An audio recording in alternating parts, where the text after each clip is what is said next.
जुनूबी वज़ीरिस्तान में फौजी check post के करीब IED धमाका। कराची से ताल्लुक रखने वाले 26 साला लांस नाइक वक्कास अहमद शहीद। दहशत गर्दों को पकड़ने के लिए सर्च ऑपरेशन जारी। ISPR के मुताबिक पाक फौज दहशत गर्दी के खात्मे के लिए पुरअज़्म है। बहादुर सिपाहियों की कुर्बानी इस अज़्म को मज़ीद मजबूत करती है। आर्मी चीफ का कोटली में ट्रेनिंग एरियाज का दौरा। फॉर्मेशन की जंगी तैयारियों पर इजहार का इत्मीनान किया। कहा, मुसलसल तरबियत और ऑपरेशन प्रैक्टिस से सलाहियतों में निखार आता है। आर्मी चीफ से पाकिस्तान में कतर तकाफुल इंश्योरेंस कंपनी के चेयरमैन ने भी मुलाकात की। बाहमी दिलचस्पी, इलाकाई सिक्योरिटी और अफगान मुफाहमती अमल पर तबादला ख्याल। मुख्तलिफ शोबों में बाहमी ताउन को फ़रोग देने के अमूर पर भी गौर किया गया। भारत से तिजारत कश्मीरियों से गद्दारी होगी। एक तरफा इक़दामात की वापसी तक तिजारत नामुमकिन है। अफगानिस्तान में दोबारा सोवियत दौर की बदअमनी नहीं चाहते। मसले का पुरअमन और सियासी हल ज़रूरी है। वज़ीर आज़म की ताजिक सदर के साथ प्रेस कॉन्फ्रेंस। ECO के इख्तितामी इजलास से खिताब में कहा कि मौसमियाती तब्दीली से मुतालिक अहम फैसले करने होंगे। खित्ते के मसाइल हल कर लें तो हम पावर हाउस बन जाएंगे।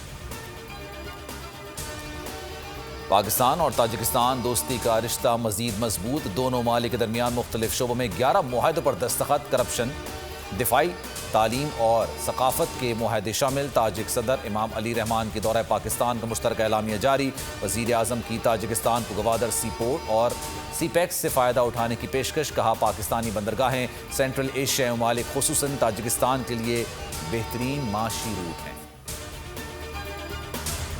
बच्चों को इम्तिहानात में रिलीफ मिल गया। हुकूमत का 10 और 12वीं के इम्तिहानात 10 जुलाई के बाद लेने का फैसला। सिर्फ इख्तियारी मज़ामीन और रियाजी के पेपर्स लिए जाएंगे। O लेवल के इम्तिहानात 26 जुलाई से 6 अगस्त तक होंगे। वज़ीर तालीम शफ़क़त महमूद का ऐलान। असातिज़ा की वैक्सीनेशन लाजमी करार दे दी। हुकूमत ने मईशत का बेड़ा गर्क कर दिया।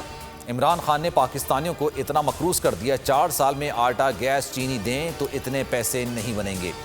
मिफ्ता इस्माइल के ताबड़तोड़ वार। मुर्तज़ा वहाब बोले कि हुकूमत तब्दीली के नाम पर तबाही है। 100 दिनों में तब्दीली का वादा करने वालों ने हज़ारों लोगों को बेरोज़गार किया। वज़ीर आज़म की नज़र में GDP का मतलब ग्रैंड डिस्ट्रक्शन ऑफ पाकिस्तान है।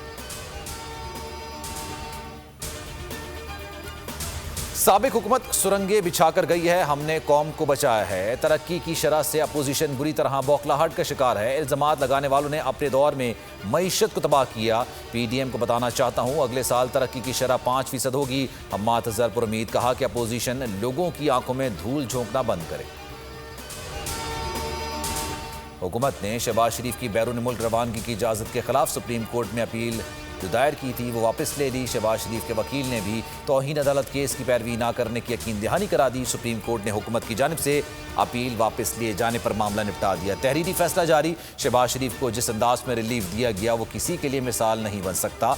अदालत के रिमार्क्स। शहबाज शरीफ का नाम एग्जिट कंट्रोल लिस्ट में है, उन्हें रोकने के लिए हुकूमती अपील की जरूरत नहीं। वफाकी वजीर फवाद चौधरी का ट्वीट। शहजाद अकबर ने कहा कि शहबाज शरीफ को नाम एग्जिट कंट्रोल लिस्ट से निकालने के लिए दरख्वास्त देना पड़ेगी। ताहम ब्लैक लिस्ट में शामिल होने का मामला खत्म हो चुका।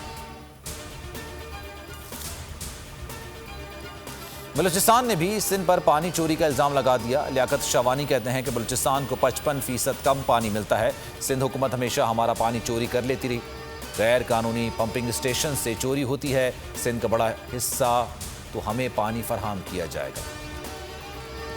और NCOC का मुल्क भर में मास वैक्सीनेशन मुहिम शुरू करने का फैसला। मास वैक्सीनेशन मुहिम 3 हिस्सों में मुश्तमल होगी। पब्लिक और प्राइवेट सेक्टर के साथ इश्तराक किया जाएगा। साल के आखिर तक 7 करोड़ अफराद को वैक्सीनेशन लगाने का हदफ। असद उमर कहते हैं कि वफाक तमाम अकाइयों को ज़रूरी मदद फराहम करेगा। फिलवक्त इतना ही। मजीद खबरों और अपडेट्स के लिए आप देखते रहिए बोल न्यूज़ और विजिट कीजिए हमारी वेबसाइट bolnews.com। एक ब्रेक के बाद आप देख सकेंगे प्रोग्राम ऐसे नहीं चलेगा।